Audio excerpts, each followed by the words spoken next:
Un paysage lunaire et quasi désertique. Avec le lac du Chevril presque à sec, ressurgissent les traces du village englouti et de la vie d'autrefois. Tout ce qui tremble et palpite. Ce que croient beaucoup de personnes qui passent là, quand le barrage est plein, c'est qu'en fait, ils n'ont pas notion qu'il y avait un village et ils ont l'impression que c'était un trou. En fait, c'était pas un trou, c'était une magnifique plaine avec plein de hameaux et une activité agricole importante.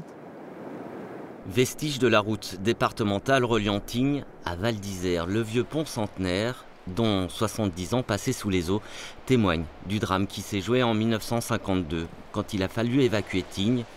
Bernard Raymond avait alors 5 ans.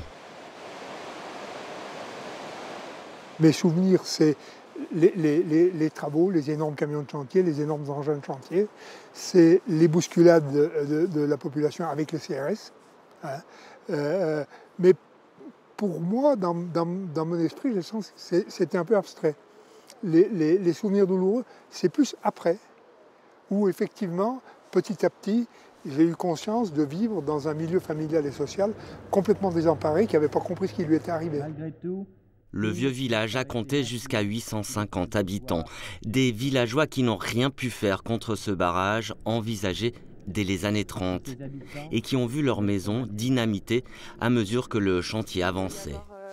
Rona, Villars-Stracia, autant de noms de hameaux qui résonnent plus de 70 ans après la submersion du vieux Tignes.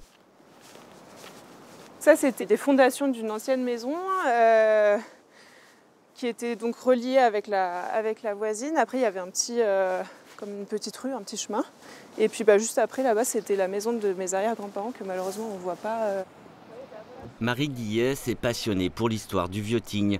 Avec son amie architecte, elle reconstitue aujourd'hui le plan du village et des maisons. L'objectif final, en fait, ce serait de faire soit un plan interactif, soit une maquette, en tout cas d'intégrer ça dans une exposition ou quelque chose d'un petit peu collaboratif, de façon à ce que chacun puisse comprendre un petit peu comment se passait la vie à Tignes et puis surtout où habiter telle famille pour retrouver un petit peu nos racines. Une rare aubaine pour ces passionnés. Bientôt, l'eau recouvrira à nouveau toute la zone, ne laissant que la devise du blason du village, Tignes, toujours vivant.